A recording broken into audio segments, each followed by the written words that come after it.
Sports Day presents On the Prowl with Mike Courson, an inside look at all the sports taking place at Great Bend High School. Welcome back to Sports Day, 1590 KVGB, 95.5 FM. Mike Courson, joined today by Panther wrestling coach Nathan Broeckelman and senior Skylar McMullen. Good weekend for you guys. Yeah, it was a nice weekend. Got to revenge a dual win and bring home a trophy. So you guys were in Wichita. We'll start off perfect score against Campus, which is a 6A school. So it's 84-0. So you guys pick up 6 points in all of your matches. I think you said 10 pins and 4 forfeit wins. How rare is something like that? To be honest with you, I'm not really sure how rare it is. I know there's lots of teams that blank other teams, but as far as getting sixes and everything, I'd have to think it's pretty rare. You don't really see it too often in any stats or any headlines.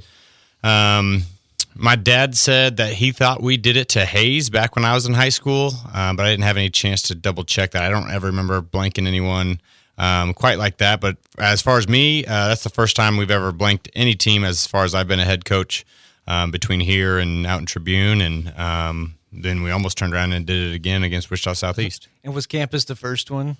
Yeah, Campus was the first duel, blanked them, then we turned around and wrestled Wichita Southeast, and we had all sixes except for one decision. And so that one was 81-0. So then we'll get into the big one. Topeka Seaman beat you guys 36-32 in the first meeting, and so that kind of puts you in second place in your pool. You beat Olathe Northwest, and then you get Seaman again in the finals duel, and you guys win 38-34. Any talk to pump them up before the second time? I think a little bit was we overlooked them a little bit, especially after coming off of going 28-0 to start the day.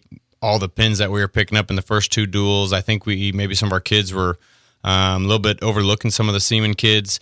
They didn't have a lot of ranked kids, but they did have some kids that were trying to grind out some matches. They were more impressive than I thought. It was good to kind of see some of their kids perform the way they did as far as the ranking purposes go.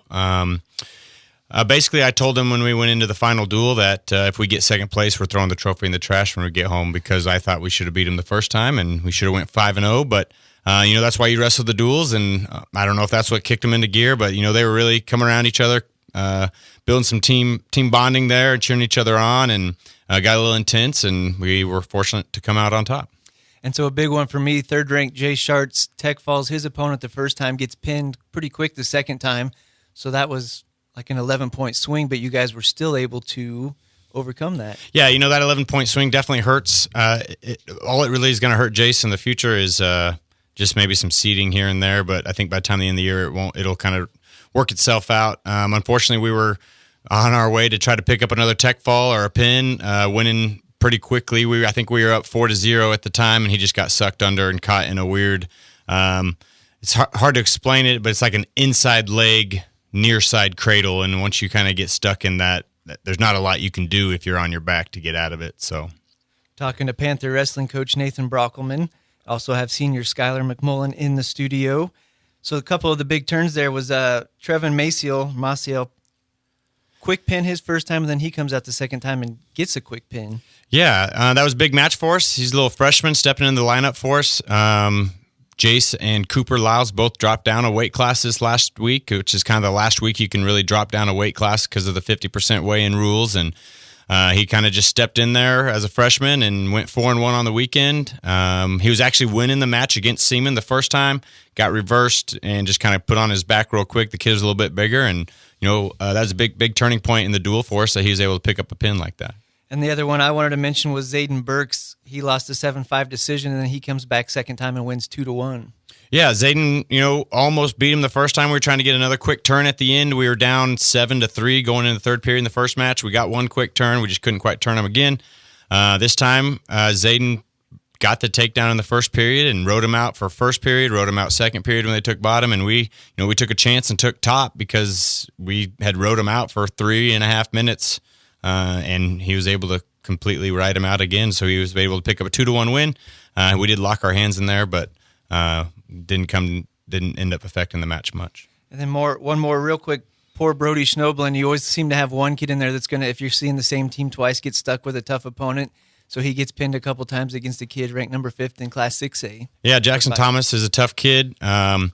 He's about the same size as Brody, though, so he's kind of a smaller 285-pound wrestler. I think he only weighed in at like 222. But Brody said he's one of the strongest kids he's ever wrestled before. So, and for Brody to say that, that kid must be pretty strong. Skylar McMullen, it was good to see your name on the results this weekend. Obviously, you had an injury at Dodge City. You were knocked unconscious. So I want to go back to that because I talked to Coach about it last week. You're wrestling, and then all of a sudden you're out. What is that like? Do you know where you're at when you wake up? Yeah, when I woke up, I knew exactly what was going on. I knew where I was. I knew what time we left. I knew what was happening, but I think I was just more devastated that I'd have to forfeit the rest of my matches than getting knocked out. So you go into concussion protocol, which there's some rules there, but you were still able to wrestle, fortunately, this weekend, and you went 5-0 with 4 pins.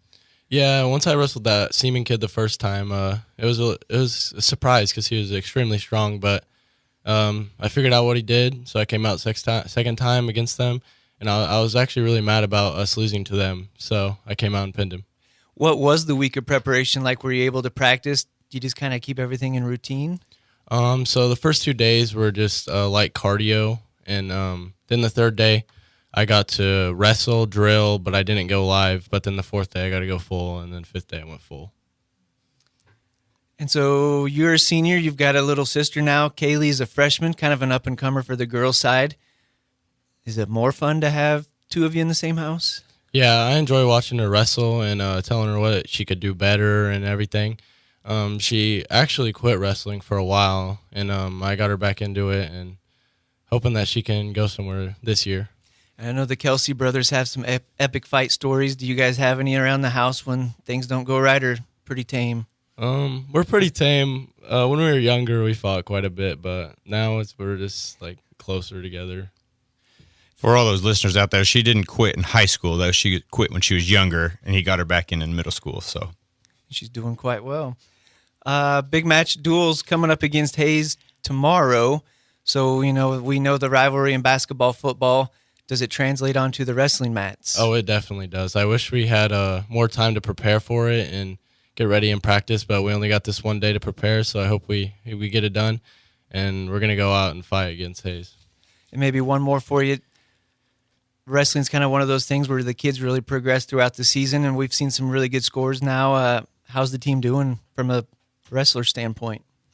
I think we're up and down right now, but we're really getting like a steady pace, and I think we're all getting to do it with Jace and Cooper dropping, which I think they needed to do, and I think we'll be looking pretty good. And Coach, Hayes tomorrow, what time are we talking? JV's going to kick off at 5. Our girls' duel will be about 6. We'll have senior night roughly between about 7, I'd guess, between the girls and boys' duel.